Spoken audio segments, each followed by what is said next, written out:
candid conversations, unfiltered opinions, and humor with Abeg Vex Podcast.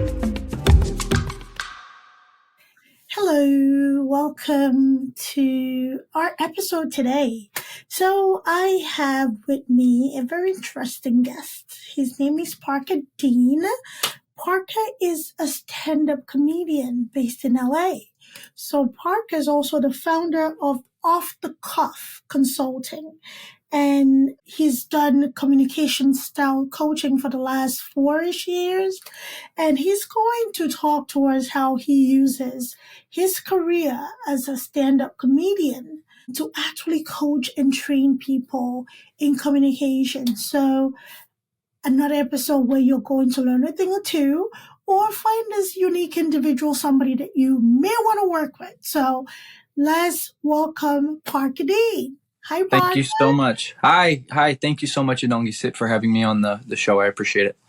Thank you for coming. I'm grateful you're able to be here.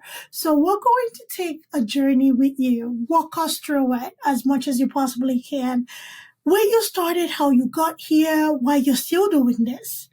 Well, where I'm currently sitting is very interesting. This is not my usual background for meetings and podcasts. I just moved apartments, so in an interesting period as it is. But basically how it started, I've done live theater for a very long time. I've been on stage in one form or another, whether that's choir, whether that's an independent movie. I've been in one of those, a couple of short films, plays, musicals, all of it since I was 8 years old. So I've been doing this for quite some time. Stand-up is my passion. It's what I love to do. I've been doing that we got started in July of 2022. So the recording of this video, we're about 2.5 years in. Mm-hmm. And that's something I always wanted to do. It just took me, I think, quite a long time to actually get the courage to step up on stage. But I've done a lot of theater things for a very long time. And about 4 years ago, I was kind of in a spot. COVID had hit, and I was in a spot where, I think and a lot of people were, where we didn't quite know what was going to happen next. We didn't know where the world was kind of headed and stuff. So I don't know. I was networked with some pretty wealthy people. I had a pretty good business network established for myself at that point. And I don't know what did it, but I got this idea in my mind because I had just taken improv lessons. I had gone to the Groundling School, which if anybody researches where the Groundling School is at, you'll see kind of the accolades. There's a lot of alums from there who've gone on to the show Saturday Night Live and stuff. So it's a really prominent improv and comedy school. So it probably had something to do with the fact that I had just been taking a class there.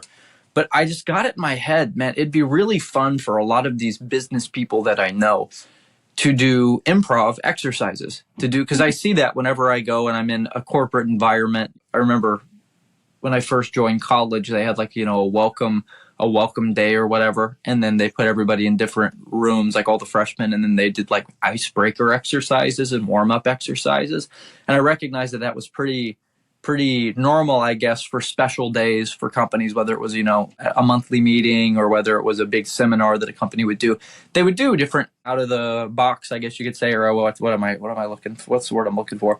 They would do kind of out there exercises, something you wouldn't really see in a business world. So I was like, I wonder if there's something here to teach these exercises that I would do, that all of us would do really before you would go out on stage, to perform a live theater show.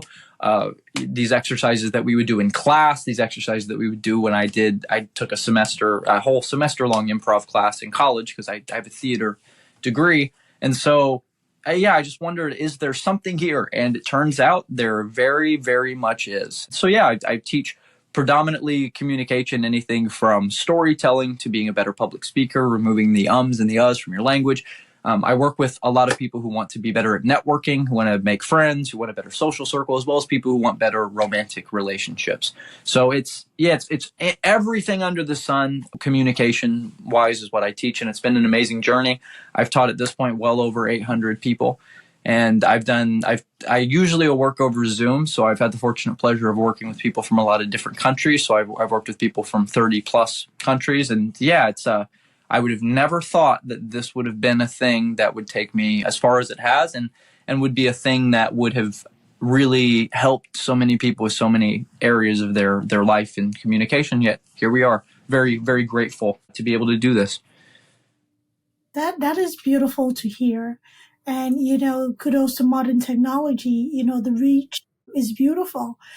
You say you teach people to take the M's and the R's from vocabulary. Those are like the spices of communication, don't you think? The ums and the uhs? Yes. I mean, if you look at spices as a thing that blows out your palate and makes you not want to continue to eat the food, then maybe. It depends. Look, there's a difference between that's a purposeful as opposed to someone who quite literally, which is the people who usually work with me, they quite literally lack the words, and that or that is a substitute for scarcity, or I guess if you want to look at it from a mindset perspective, or is a substitute from I'm really nervous right now. It's much more, it reads worse to an audience. So it's much more, if it's purposeful, it's strategically placed as opposed to a filler for not having words. Okay. Yeah, I work predominantly with getting rid of those annoying filler words like I personally think that communication is best when it is deliberate and you're able to just get all the words you want to get out of your mind, as opposed to having to use any sort of filler words because you don't know what you're going to say next. It's better, in my opinion, to just take a pause. Just pause. Who cares? It'll be all right, So. Yeah. I think awkward silence is something that people dread, especially in the business space. Mm-hmm. So what is your take on that? It depends what the context is. If it's a meeting I work with sales people. So if it's a meeting with a client that doesn't generally, if they've agreed to be on the phone with you, if I'm working with a closer, for example, and they have a call scheduled with that client, they're not going to hang up the phone on you just because you had to take a 3-second pause. So, for example, a lot of times salespeople will pause because the client asks them a question, they don't quite know how to answer it, or it's going to take them a minute to find the information to give to the client. The product that I'm buying, does it come in 12 feet or does it come in 10 feet? Hold on. Like that's not a good way to respond to that, as opposed to, one moment, let me look that up. All right, it looks like we have the product in both 10 and 12 feet. I know you mentioned you wanted something a little shorter. Something like that is much, just pause. Yeah. As far as a business setting that's not a sales call, or like maybe you're giving a presentation at work. Yeah, I guess it could be, I totally can understand how it would come across if someone just paused and didn't know what to say, and then they recognized that the room was looking at them and that made them pause a little bit more. It's best just to take a deep breath and keep moving forward the best that you can. Here's what I'll say. The pausing or the likes, the ums, the uhs, all of the stuff that if I assume people are listening to this podcast, they probably are interested, as you said at the beginning, in learning something, probably a bit interested in self-analysis. They're probably pretty self-aware people. What I will say to those of us of the self-aware population is it probably looks way worse to you than it does to your audience. When you're on stage, time dilates. In that, if I feel like I paused for 30 seconds, it might have only been 5 in actual real time when you watch the recording. So don't get so in your head about making a mistake and people seeing that you've made a mistake. Believe it or not, people actually audiences are actually pretty forgiving.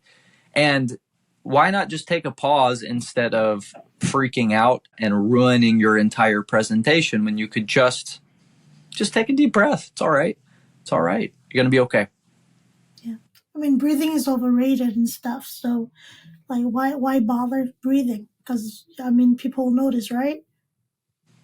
I don't know. I mean, my hands go numb on stage when I don't breathe. I think that's true. I tell people that all the time. Like, what's a big tip for public speaking? Literally make sure before you get on stage, your breathing is good, because if not, crazy things will happen. You'll just have shortness of breath. Your fingers will start to tingle, because your blood is not circulating enough oxygen through your body. It's crazy what the body does when it perceives itself to be around a physiological threat. Mm-hmm. Yeah. Yeah, that's all blood shunting. Is shunting from the lesser important organs to the Yeah. internal, Yeah. the important stuff in the middle. So I just great. So when we're It's all right. I'm sure people are going to catch me during this podcast as well. It's all right. I love it. We're talking about business owners when you're pitching to, say, a new client, or, for instance, when we're talking about investors and you find yourself in a room where you have to pitch your idea, either pitching competition or an elevator pitch of sort. That is a boiler room. I'm speaking from a place of experience, right? So that's a boiler room for your nervous system to just freak all the way out. So even if you have this thing memorized to a T, there is something about that moment of having to basically show your expertise and your genius in words that just collapses, just folds in. So what is the thing that you can offer a person who might find themselves in that stressful situation? It's not meant to be stressful, but it is stressful nonetheless, right? So what can a person do, a business owner, a founder, do in that situation?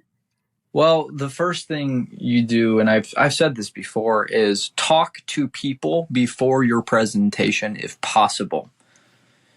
Particularly the people that you're going to be giving the presentation to.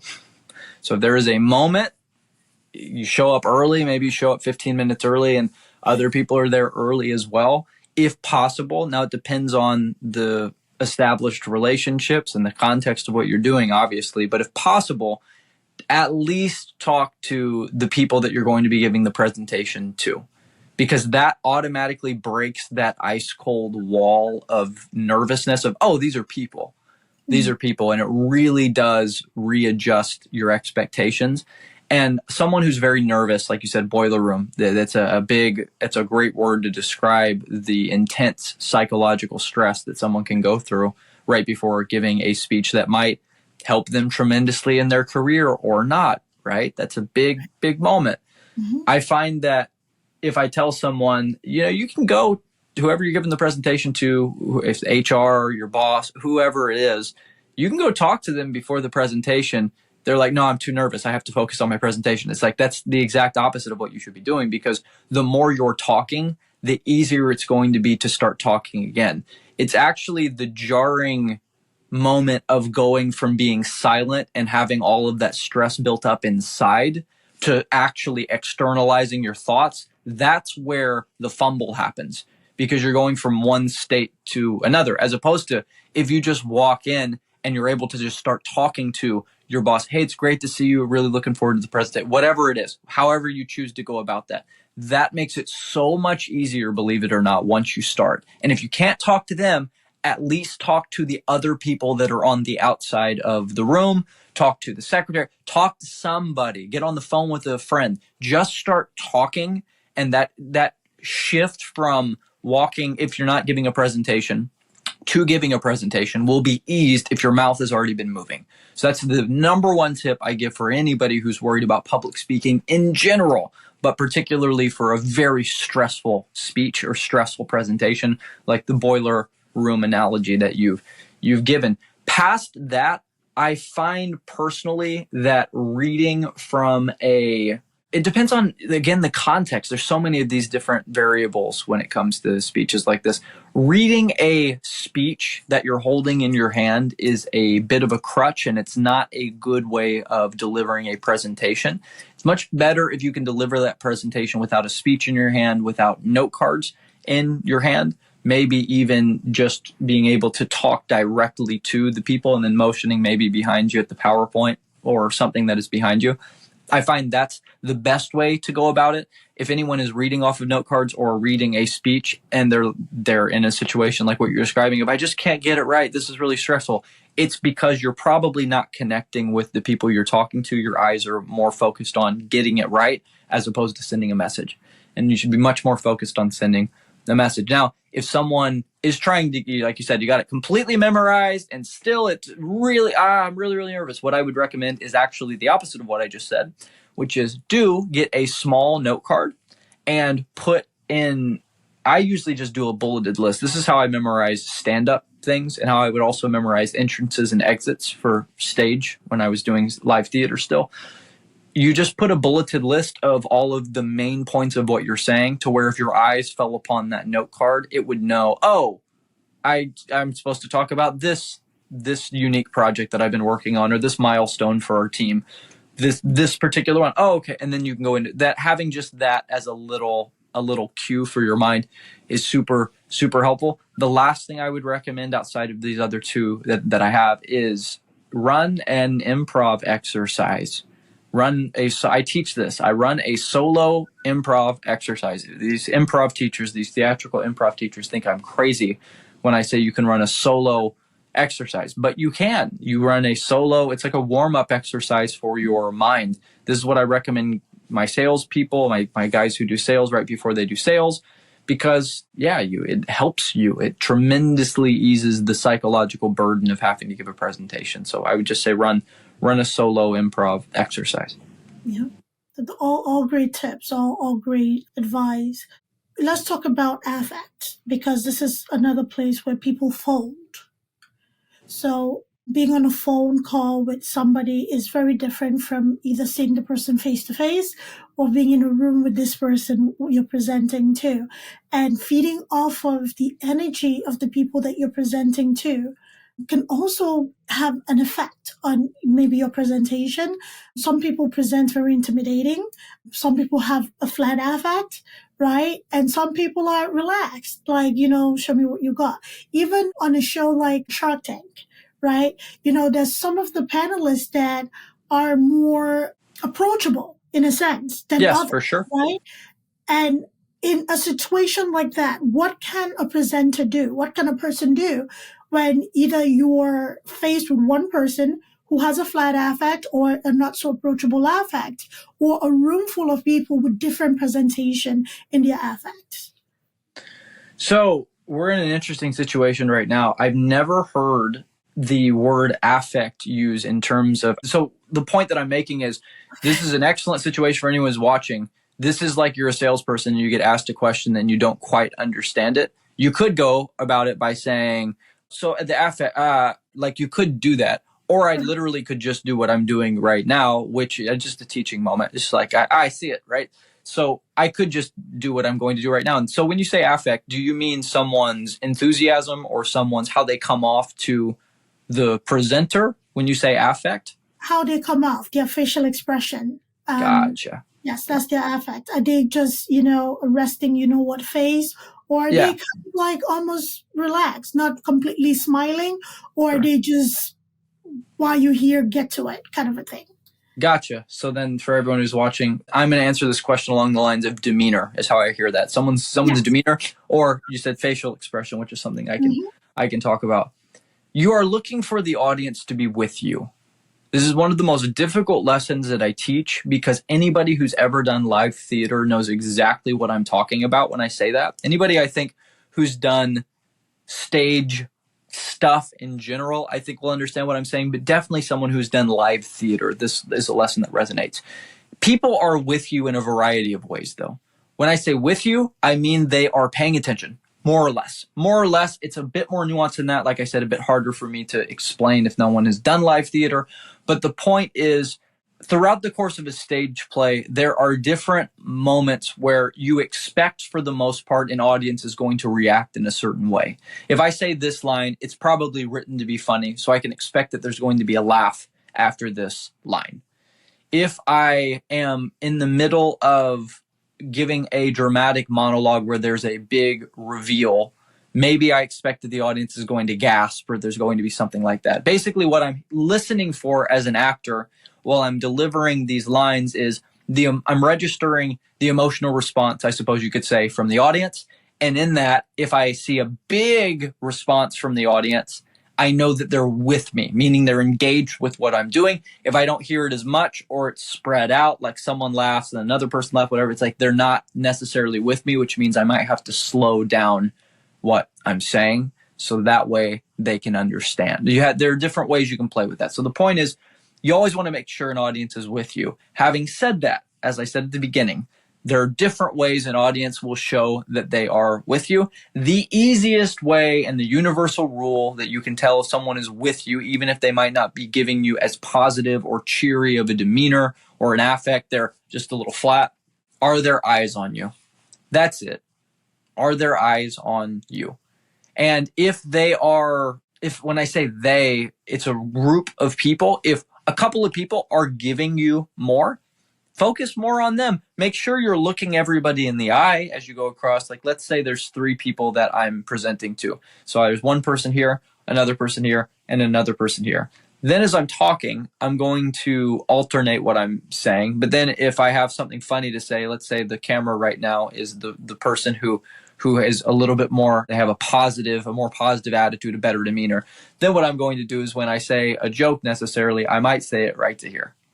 And then I would go back to looking around. I'm going to give equal attention to all 3 people that I'm talking to, but I also am going to, for the positive parts of what I'm saying, I'm going to feed more off of what the positive person is giving me.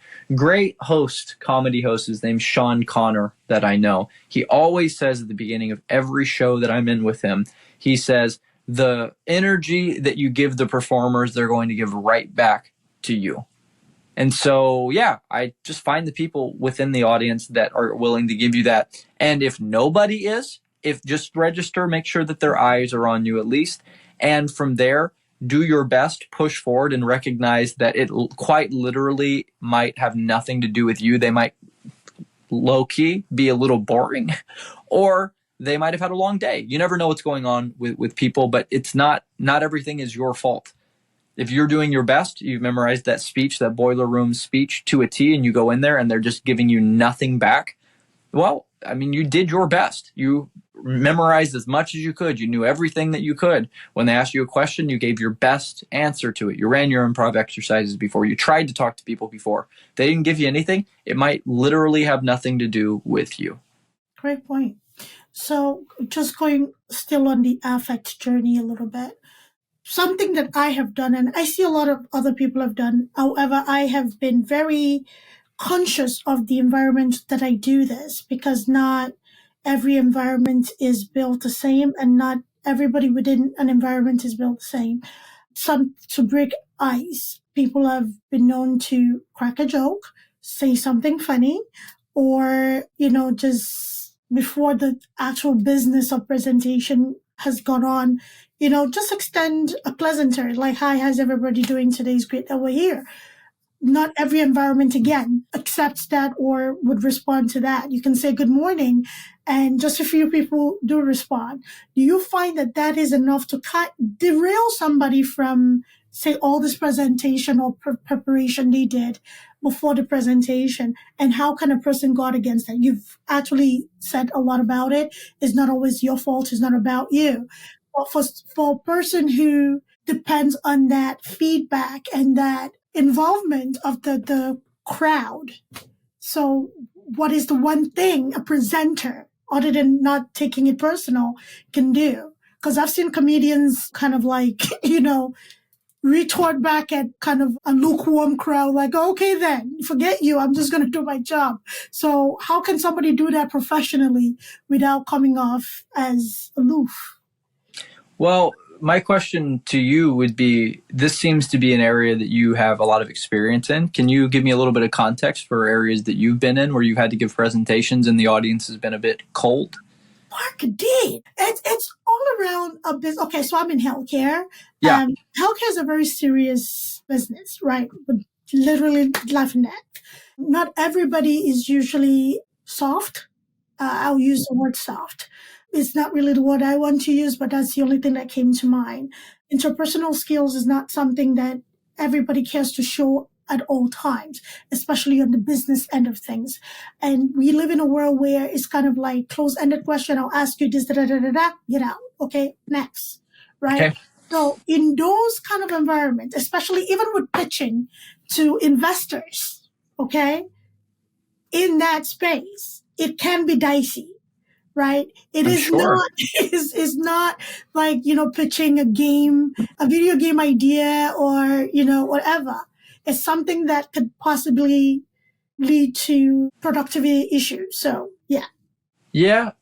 The retorts thank you for the context, by the way. The retorts from a comedian, I'm not too much of a fan of. Okay. And I'll tell you why. It is very emotional.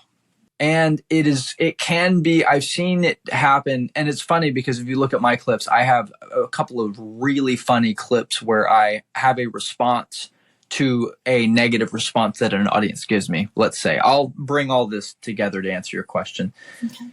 I'm not a huge fan of comedic retorts in that you guys suck. This audience sucks. They're not giving me what I want, so they suck. I said this joke. I worked really hard at it, and they're not giving me the laughter that I deserve. That I have seen that happen. Comedians can get very, very tied to audience response, which how could they not, right? We're in the business of laughter. But I've seen comedians, instead of what I'm about to recommend to you, they just think, well, this audience, everything is they're wrong, everything is bad, and you know what, they suck. It's like, that's fine. You guys don't want to laugh, then I'm just going to do my job anyway. It's a very like a backlash. It's an emotional backlash, and I'm not a fan of that because I think it torpedoes the ability of the comedian to win the audience back. You got to meet them where they're at. This is the very first rule of communication. If you work in a field that, like healthcare, that is dealing quite literally with people's lives, yeah, people might not be very warm off of the jump because this is whatever technology you're pitching or whatever you're doing. This might be very serious. This might be very consequential for the lives of a lot of different people. And so there has to be, I think, a level of, if you want to be effective, this is not about being funny. This is not about creating a warm atmosphere. There's a lot of different goals you can have when you go into a boiler room like that. But if the goal is to win and to pitch the investor, if you want to be effective, the best thing you can do is not try to make it warm and cuddly. You meet them where they're at. And the point of this is there's a way once you do that to lead it into more positive territory. This is the standard improv rule of yes and. Yes and, meaning, and I teach it a little bit of a different way. Yes and is what they'll teach you at a theatrical improv school like the Groundlings or Second City, meaning everything that happens to you in a scene, you always should say yes and to it, right? If someone says in an improv scene, it's two actors on stage, and actor one says to actor two, wow, it's really, really hot inside this coffee shop.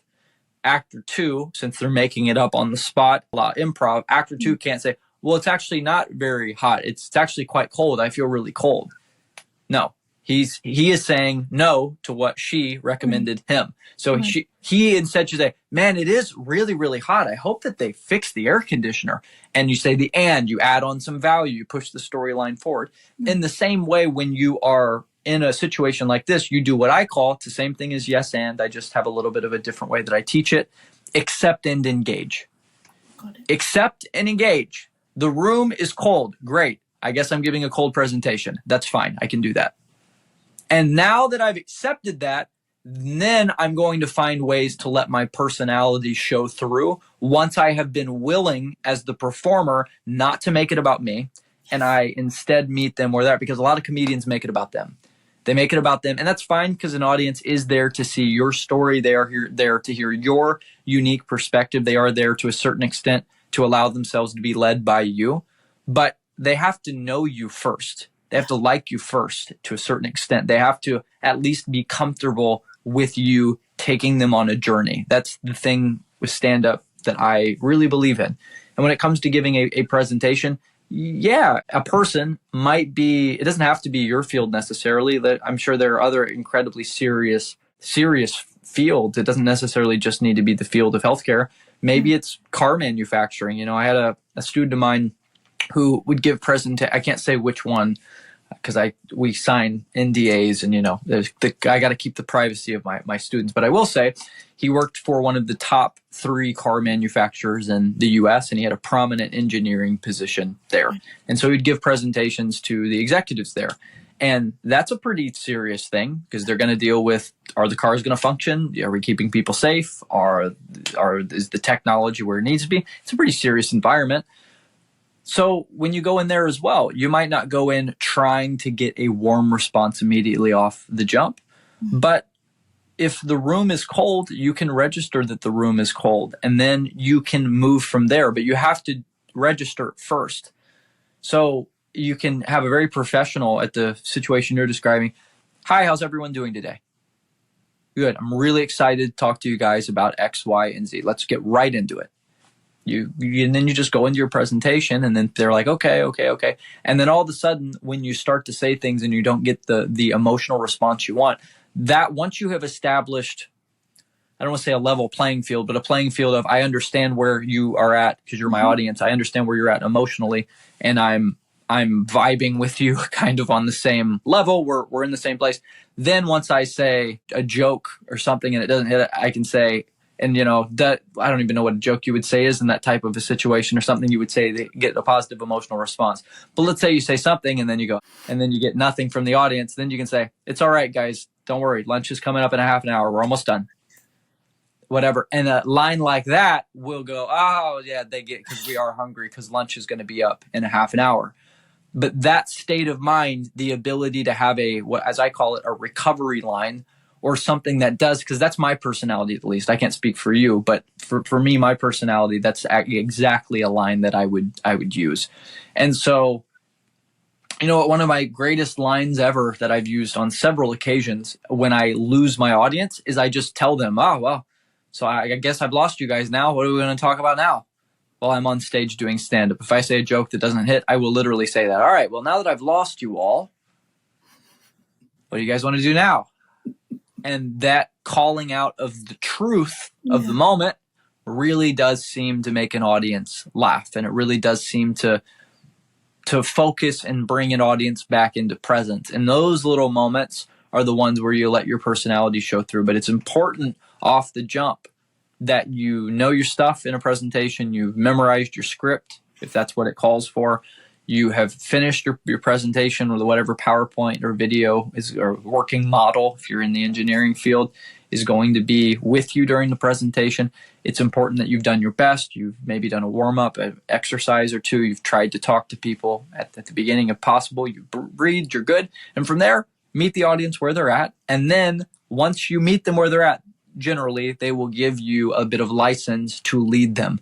But you don't start by leading them. You don't start by leading them. You start by meeting them where they're at and going from there. Maybe you get to a certain point where you're such a high up executive, you have such a great relationship with the other executives, and you go to give a presentation and they're already happy to see you. And from there, you can hit the ground running. But if they don't know who you are, they've never seen you before, you got to meet them where they're at. That's emotional social intelligence. That's them knowing that you understand them and are empathetic to where they're at. Makes perfect sense. Yeah, you said a whole lot. I did. You did, and it's so refreshing to hear. And for the people listening, this is a great learning opportunity. Not everybody's born with the ability to be able to do this. People get training for it. Like Parker stated, he's had years of training with improv, and it's now helping people hone their presentation better. We are all teachable, and we need that guidance. So some people are born with it, which is great, right? The ability to reel people in very quickly and softly, or not softly, but, the ability to reel people in. Some people are born with it. Some people, have to get a little hand-holding along the way. So Parker, question to you. What has surprised you the most in coaching your clients? So from what I'm hearing is that, and this is quite easy, if you get to a position of being able to present to a group of people, you are on some level a leader, a manager, right? Somebody that has a lot of responsibility on their shoulder or working towards that. What surprises you a lot or has come up commonly with leading managers in presentation? So somebody has all these accolades, however, they still have a need to hone the ability to present. Communication skills are great. Presentation skills are great. I don't know if they'll necessarily entail that someone inherently becomes a manager or people start to look at them. I want to make that clarification. I don't want anyone to work really hard on their presentation skills and then they don't get promoted and go, what the hell? He said right.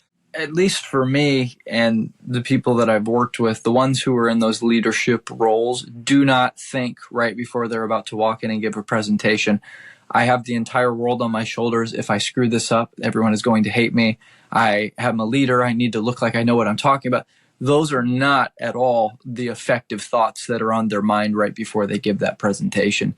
Because if you are thinking that, number one, that's going to create, there's a lot of ways you can view a presentation. There's a lot of different thoughts that you can choose to have. There's, you can purposely set your mind to certain, there's the way, the point that I'm making is like, you don't want to think thoughts that are going to make you more stressed right before you go in. The people I've seen that are the best at it don't even think, that doesn't even enter into their mind that this is a big deal. And if I think these thoughts, if I screw up this presentation, then my team is going to think that I look bad. I have so much responsibility on my shoulders. The ones who are more natural at it, they're able to just flow in, do their thing, and dip out without giving much thought to it.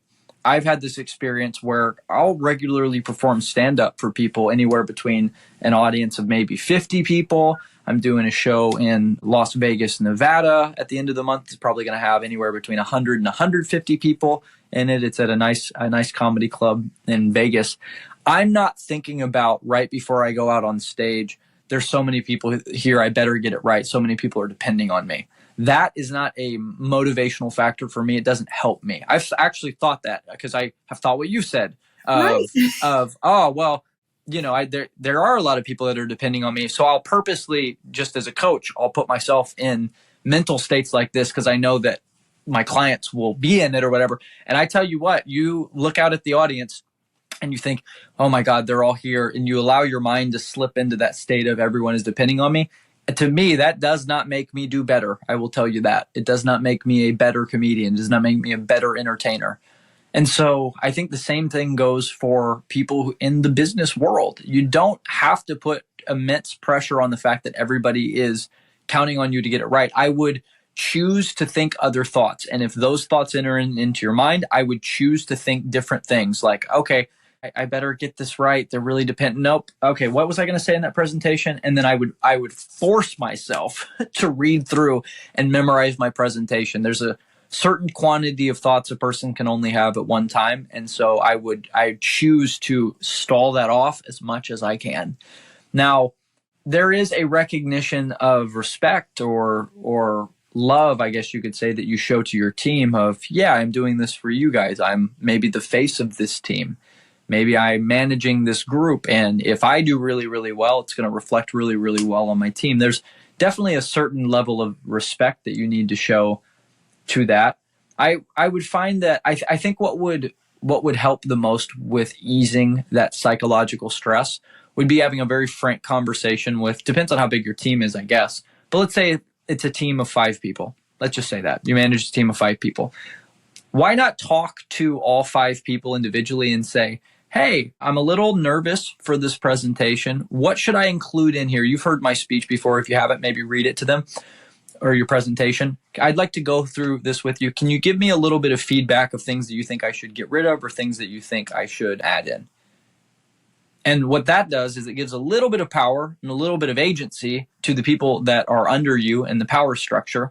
And what that's going to do is it's going to inherently mean presentation time comes around. If you do that for all 5 people, they're all going to be on your side and they're going to be rooting for you because they had a small say in maybe 5% of your presentation.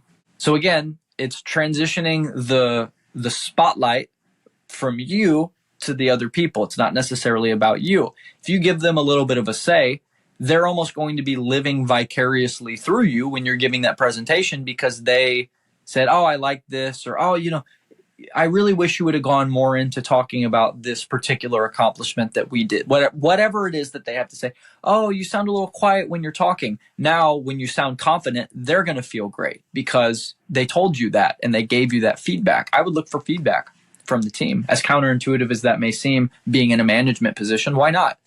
I think it would make you feel better, and I think you would get a tremendous amount more of support from the people. And at the end of the day, if you are going to be representing the team, the thing that you definitely want in accordance with that is their support. You want them to be cheering for you. you know? So that's what I would say is the normal, a couple tips, a little bit of the average perspective that I get. You had asked me though at the beginning, something that surprises me when people are doing these presentations. My student that I mentioned earlier who worked at one of the top 3 car manufacturers here in the US, I helped him with a presentation that he had to give to some executives. I don't know if it was investors, but it was definitely some higher ups. It definitely affected his job's future. That's what I will say. It was a very important thing. And after he was done, he was pleasantly surprised that one of the executives, as they were walking out of the room, singled him out of everybody who had given a presentation that day and said, "Hey," I don't want to say his name. What's another name? "Hey, Tom, great work today," or something, and shook his hand and smiled over everybody else. And he was like, "Oh, I must have done really, really good," because he was singled out and given that attention. And that's what you want, because these presentations at the end of the day, as much as the world would be probably a better place if it was more meritocratic, meaning the people who did the work and were awesome got the job, that ain't how it works. There's a whole nother component of social dynamics and networking that goes into play with this. That's why I say at the beginning, if you're ever giving a presentation where you're a little bit nervous and you don't know what to do, talk and network with, to a certain extent, the people that you're going to be giving the presentation to, because there are people who give terrible presentations which still get promoted. How is that possible? Why is that the case? It's because they know how to play the game, the behind the scenes game that no one else does. It's not all meritocratic. It's not all, I did the best presentation, so I'm going to get promoted. No. It's the people who have great communication skills. For sure, you probably got to give a really solid presentation, but then it's also the networking aspect that takes place behind the scenes. So that was something that surprised him was, oh, I gave this really great presentation, but now I've been given a little bit of special attention from this executive, and now there's a way for me to kind of get in with him, so to speak, and I can work with him, and that's probably going to lead me to more money and a bigger promotion. So yeah, that's been the surprising thing is, guess what? It's not all about how great the presentation is, it's how good your people skills are too.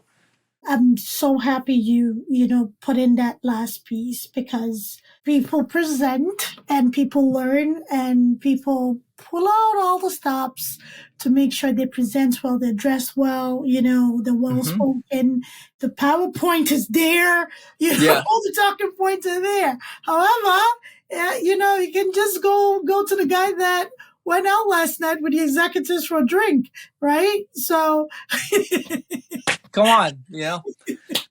That's how the world works. But, even if it doesn't work in this one room, it will work in another room. And the important aspect of this conversation that I took from it, and I'm hoping everybody else takes from it, is that you want to be prepared. You want to hone your skills.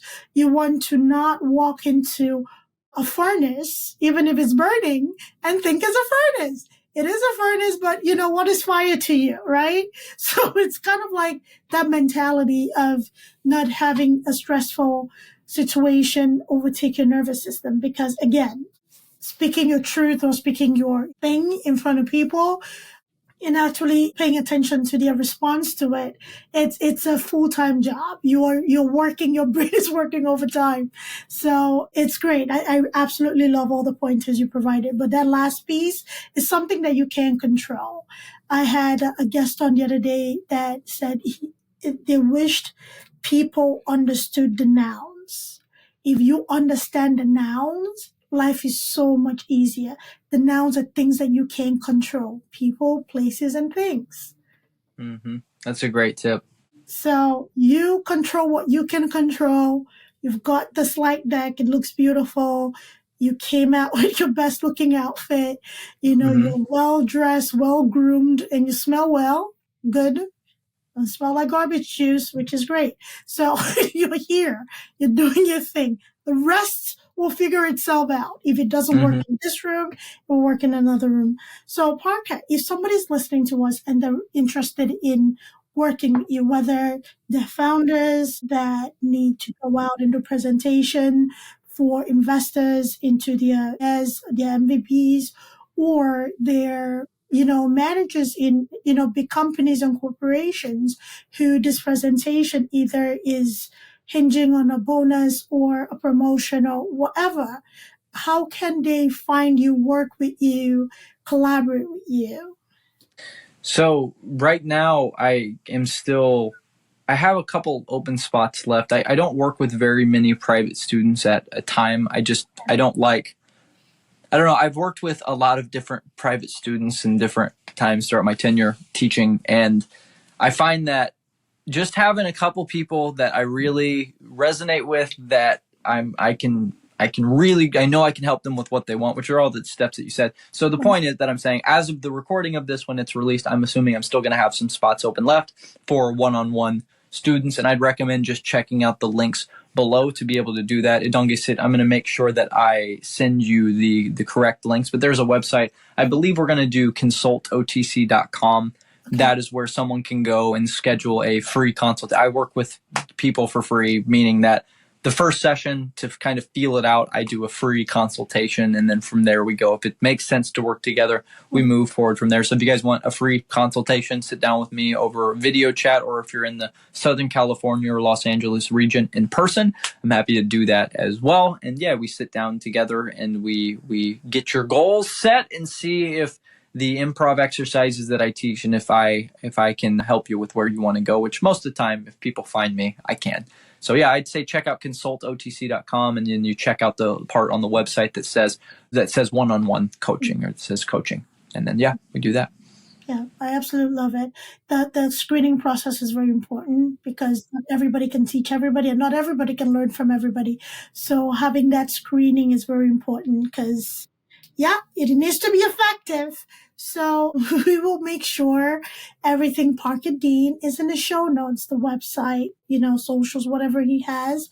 So if he has spots, you can see it when you click into the website. Yeah. The spots are not available after this episode is published. Keep an eye on it. If it's something that you absolutely think will be useful to you, even if there are no spots. Again, we're talking about communication, right? Communicate, send an email, send a chat. Hey, I was interested in this. When will another spot open, or spots open in the future? So you can, plan for it. He can also plan for it, Parker Dean, that is. So please, please, please, if anything was useful to you, implement it. Share it. Let us know. Reach out to Parker. I would love to know if this was useful to you. I would love to know if there's anything that we both said, or mostly Parker said, that resonated with you, that you are going to take it into your practice of presentation, being your best self. So Parker, any last nugget? I like to ask for a golden nugget before my guests leave. Do you have any last golden nuggets for us? To sum up what I said, we have an idea of how we want things to go, and most of that is a external projection of our internal self, meaning I think it's in humanity's nature to make it about us. I think one of the greatest things that you can do, particularly from a communication front, is step outside of that, is ignore the base impulse that most people have to make it about them and make it about your audience. And that's worked for me so far, and it's worked for everybody that I've worked with. So make it about the audience. What's the worst that can happen? You connect with people and you make them smile. Make it about them. The horror. So that was so beautifully said. Thank you, Parker.